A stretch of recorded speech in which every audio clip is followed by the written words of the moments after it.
So sometimes when we go through these articles, people actually say to me, but Simon, that was designed for old people. I'm like, so we should just allow old people to be fed bad fitness advice, but if you're young, you should get the good stuff? No, because you do not know who's going to find these articles. You do not know who we're going to read these articles. But today, yes, we are talking about, and this is I'm reading this literally verbatim. The lazy guide to getting fit. Experts reveal the bare minimum you can get away and still get results. Now, straight away, any expert that is telling you here's a lazy way to get in shape is feeding you a bunch of nonsense. I want you to know that. No matter what your goal is, there is going to be some effort. There is going to be some discipline. There's going to be some dedication. Otherwise, we would all walk around looking like $1,000,000. And wouldn't that be great? Yes, but at the same time, you want to put the effort in because then when you actually smash it, you feel warm and fuzzy in your tum-tum. But yes, we all know that getting fit and staying that way is a job in itself. So the article has completely contradicted itself already because it's telling you that to get in proper shape, this is not what you need to do. With all other pressures of modern life, many of us struggle to find the time to prioritize exercise. I totally understand that.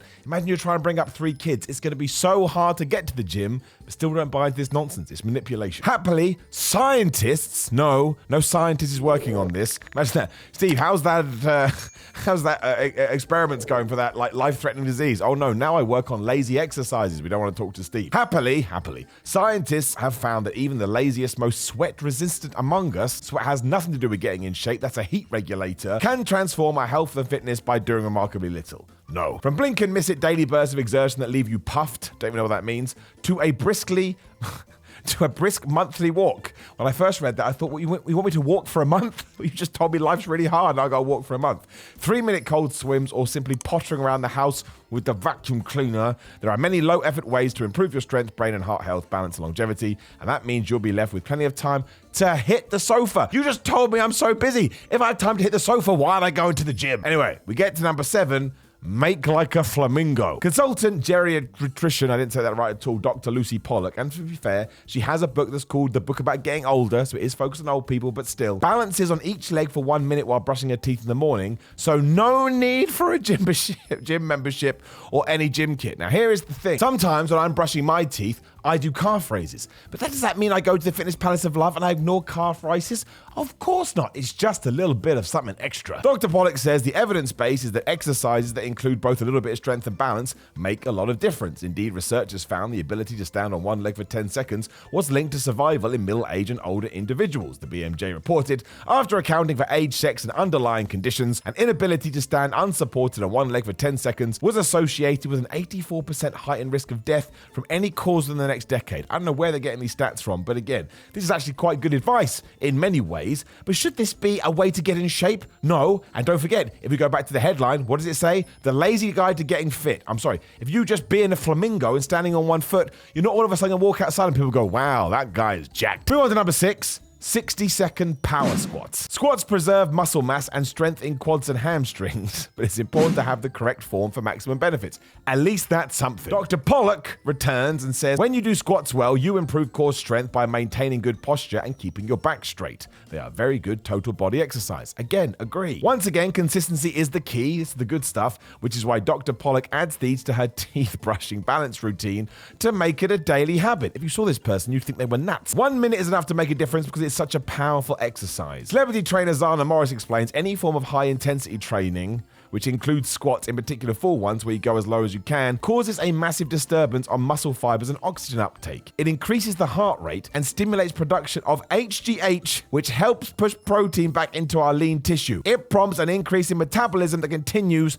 long after the exercise. Result! Exclamation mark. Yes, but not for 60 seconds. That would mean if you tried to pick up a pencil, right, for some reason you had a bad grip, and you went to pick it up and you dropped it, and you went to pick it up and you dropped it, and you were doing squats all the time, and for some reason you did this every day, within a year, you'd have massive legs. Does that sound realistic? No, it doesn't. Squat, absolutely. And if you can bust out 60 seconds worth of squats in the middle of the day, do it. Oh my gosh, you're my hero. But you still need to do progressive overload.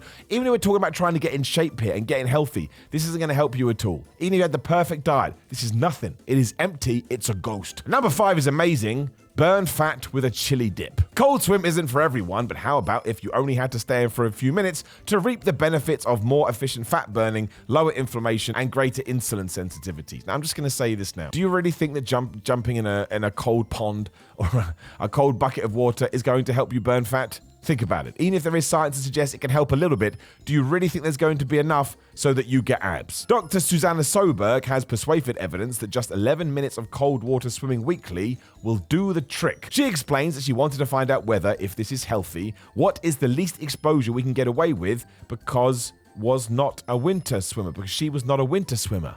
It's gibberish. Soberg discovered that just a few minutes in chilly water activates the brown fat in our body, as its purpose is to burn energy to produce heat to keep us warm. I'm not even going on with this one. Look, there are many, many benefits to having a cold shower in the morning. There are a few things that you probably want to stay away from, depending what you've done before that. What this really needs to state, this article, is yes, you can do all this stuff, and it'll help you that 1-2%, but you also need to be busting your ass, and you also need to be eating well, and you also need to be going through a little bit of suffering. Not a lot of suffering. You should always find a way to enjoy your health and fitness, but every now and then, it's going to suck, because that's life. We move on to number 4.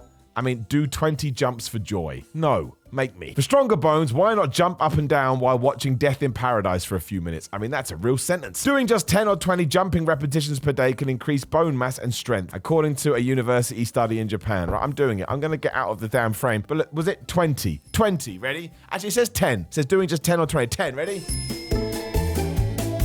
Oh, look. Nothing has changed. A day. That's what it wants you to do, a day. I can't handle it. I refuse to accept this as a thing. I think it was 4 next. I can't remember now. A little yoga helps the heart. Forget about struggling through hours of exhausting tree poses. Why don't you just do both? I dropped my phone. Just 15 minutes of daily yoga can lower blood pressure, your resting heart rate, and cardiovascular risk, according to one recent study. Now, that is good, but I wouldn't call that getting fit, right? I understand what they're trying to do here, but getting fit certainly has connotations that we've put on it as a human race. That's going to help you. It's basically saying, get your cortisol levels down, get your stress levels down, and that's going to help your heart. We all know this. The heart is the most important muscle in your body. But it is not a, what's the word? It's not a substitute for something else. I think people are going to read this article and they're going to see the word fit and healthy. I don't think it mentions losing weight anywhere, but it's heavily implied. And they think they can just add these things and all of a sudden they're going to be in the shape you want to be in. You're not. You're not. And in fact, you're wasting your time. All this is doing is kind of doing these like fad diets. Don't do a fad diet. You do a fad diet for 3-4 weeks, nothing will happen, and then you're back to your old diet because you've got nothing to show for it. And you keep doing this over and over again. Stick to the traditional stuff. The reason it's traditional and the reason people keep going back to it is because it works. And if you actually do something that works, you will start losing weight, you will start getting bigger, you will then hold on to that and you'll have the passion to continue because you'll start going, well, I don't want to eat this ice cream, I don't want to eat this cake because I'm doing really well right now, so I'm just going to see this through till the end, even though the surprise being there is no end and you do it for the rest of your life. Number 3 is move faster once a month. Now, I want to know about this. This is our monthly walks. Encouraging news. Oh, yeah, man. It seems all those people who you see pounding the pavements daily are missing a trick. Maintaining the not terribly taxing habit of a jog, swim, or game of badminton just once a month is enough to be beneficial to, ready for it, brain health. So they've got their fishing rod, they've reeled you in, they've made it sound like it's going to be some kind of, losing weight, lose fat kind of fit and healthy. No, they're talking about your brain. And essentially, sure, yeah, if you do a bit of exercise once a month, that's going to be better for your cognitive function later in life. But you could do lots of things every single day, and that's going to help you even more. That's called maths. So yeah, brain protective effects were greatest in those physically active at least 1 to 4 times a month, more than for people who exercise more frequently for a period and have to hold, but didn't keep it up. Yeah, but didn't keep it up. So if you do keep it up, it's going to be better still. So why aren't you preaching the message of, oh man, you should train really hard and you should do this stuff and also make sure you keep it going? Because that's doubly more important. I've totally lost count now. Yes, vacuuming counts too. No, it doesn't. I haven't read this one yet. Well, I have, but not on this video. It doesn't. And why is she doing it in a dress? Not a fan of structured exercise, but love gardening, regularly dust and vacuum your house. Excellent. Researchers from UCL and the University of Sydney found that as little as 3 or 4 minute bursts of vigorous activity throughout the day, for example, playing with children or pets, carrying shopping, climbing stairs, or walking uphill, was associated with a substantially lower risk of premature death from all causes. All causes. What's that, like getting hit by a train? Does that count? As the researchers note, their findings align with previous studies showing that very small doses of vigorous, intermittent activity can improve cardiorespiratory fitness, which is a vital predictor of longevity. Dr. Pollock says people who did more than 15 minutes of vacuum cleaning, beating mats, and changing beds per week did better on many domains than those who did less than 15 minutes a week. That's like saying if you sit on your ass all day, you won't be doing as much as someone that walks to the post office and posts a letter. I understand. Again, I get it. I keep saying this. I understand. But this is not going to get you in the direction you want to get in, right? You have to be happy and willing and ready to make lots of changes, positive changes. You just do. This is kind of looking for those teeny tiny things that you do that you think eventually, oh, I'll see the results. I'll see the results. You'll see the results. And they never come. It's like going to a bus stop that says, the bus doesn't come here anymore, but you sit there and go, well, it used to come here, so hopefully it will eventually. No, it's not going to work. You know you have to shift your ass to where the bus is. So I stumbled across this morning.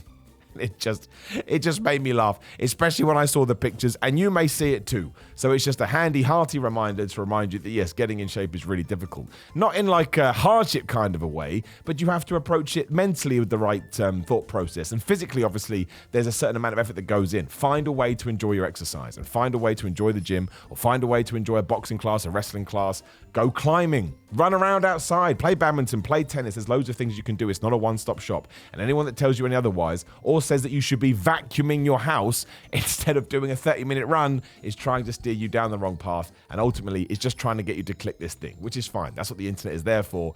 Take it as a piece of entertainment and move on. Otherwise, please do like the video, share the video, and subscribe. Get the bell ding ding so you can be notified about more amazing videos such as this, and there'll be a video on the screen. Please do click it out. Maybe you want to watch another one. Also, GorillaMind.com, right? Get this. To GorillaMind.com/Simon, you just go to Simon, get 10% off. There's a link in the description down there. You can use that code at all times. You get loads of money off. They are launching on the 28th of March this brand new Gorilla Mode pre-workout, which of course is, stimulate pre-workout. It is crazy. I'll talk about it more because we've still got a week or so. But mine came, and admittedly, I'm mostly a non-stim guy, but I thought I'd try it.